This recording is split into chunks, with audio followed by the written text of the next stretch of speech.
তোর বিপক্ষে যে অভিযোগ উঠছে সেটা কি? মুখ দিয়ে বল। সেটা তুই কোন সেন্সে করছিস, কেন করছিস? আমার ওই সময় মাথা কাজ করেনি, রাগ হয়ে গেছিল। আমি দেন রাগ তো আমাকেও কম বেশি। আচ্ছা থাম থাম থাম, আমি কথা বলতে দাও, কথা বলতে দাও। তুমি কি কমেন্টটা করতে? কমেন্টটা বলো। না না না না, আমি ওই সময় ভাই বুঝতে পারিনি। দেন আমি আবার আচ্ছা বুঝতে পারিসনি একবার, প্রথমে একবার করছিলি 1 বছর আগে, করছিলি কিনা মুখ দিয়ে বল। ওই সময় ডিলিট করেছিলাম। যদি করছিলি কিনা? ডিলিট করা না, ডিলিট করা। আচ্ছা করছিলি, তারপরে এই কিছুদিন এক সপ্তাহ আগে, এখন থেকে 1 সপ্তাহ আগে করছিলি। 1 সপ্তাহ আগে আমি একটা পোস্ট দেখছিলাম যেটা আমার খারাপ লাগছিল ব্যক্তিগত অর্থে, ওনার রিপ্লাই হিসেবে আমি দিছিলাম। রিপ্লাই হিসেবে কি দিছিলি? বলটা এই দিছিলি। বলছিলি আচ্ছা আচ্ছা, কি ব্যাপারটা নিয়ে রাখছিল? উনি কি লিখছিল যে কারণে ক্ষোভটা সৃষ্টি হয়েছে? বলছিল যে হিন্দুরা হচ্ছে গরুর গোবর খাওয়া জাতি। কে বলছে এই কথা? আপনি চুপ থাকেন। আচ্ছা, আর এই রিসেন্ট কাল কবে লিখছে? কালকে না পাকিস্তানের ম্যাচে কি লিখছে? আবার লিখছিলি? জি, পাকিস্তানের ম্যাচে কেন লিখছিলি বল? ওই সময় তোরে কেউ কিছু বলছিল? ওই সময় সবাই ওই কমেন্টে যে বড় যে ওইখানে বাংলাদেশ আর পাকিস্তান হচ্ছিল, দুইটাই মুসলমান কান্ট্রি। ওইখানে তোর কি কাজ? আমি তো খেলা দেখতেছি। হ্যাঁ খেলা দেখতেছি, তো ওখানে কেউ কিছু বলছে কেন?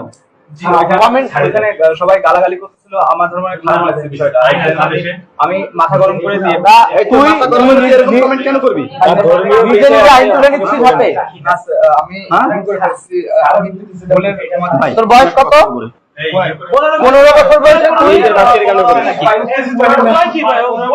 ও ইন্টার ফার্স্ট ইয়ারে পড়ে, ওর বয়স এনআইডি কার্ডে 15 বছর দেওয়া, কিন্তু ওর বয়স অবশ্যই বেশি। 18 কাছাকাছির বয়স, 18 কাছাকাছির বয়স। তুমি কি আমাদের নবীর নামে কি গালাগালি করছো তার বাপ মা সহ? আমাদের নবীর নামে কি সরাসরি তার বাপ মা সহ কি অকথ্য ভাষায় গালাগালি করছো? Yes or no? জি। কেন করছো? জোরে বলো। আমি না বুঝে করে ফেলছি, আমার মাথা ঠিক ছিল না। মাথা ওটা পাগল সবাই বলছে। আচ্ছা কলেমার সাথেও তিনবার তো রিপোর্ট আছে আমাদের কাছে, তিনবারের যে ডকুমেন্ট আছে। এরপরে কয়বার বলছো তাই বলো। অনেক কমেন্ট রয়েছে আমার কাছে, কত কমেন্ট? একাধিকবার।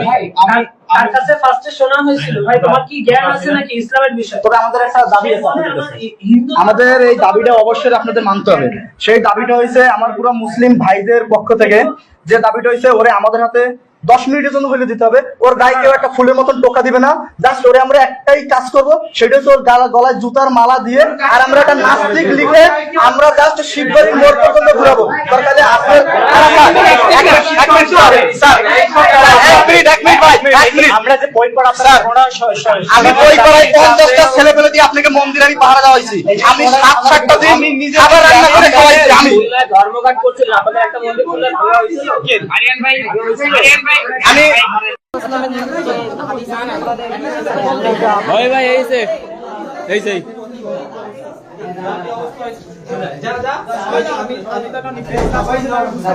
এটা যদি আমরা করতাম আমাদের উপর হত্যা হয়েছে। আচ্ছা, এর আগে যে কয়েকবার হয়েছে আপনারা কি খেয়াল রাখেননি? এর আগে তো কয়েকবার হয়েছে। ভাই প্লিজ এর অবস্থা করো না ভাই, প্লিজ প্লিজ একটু বন্ধ করেন। আমাদের প্রথমবার এইভাবে ভুলটা এইগুলো নিও না, অত্যাচার করছে এগুলো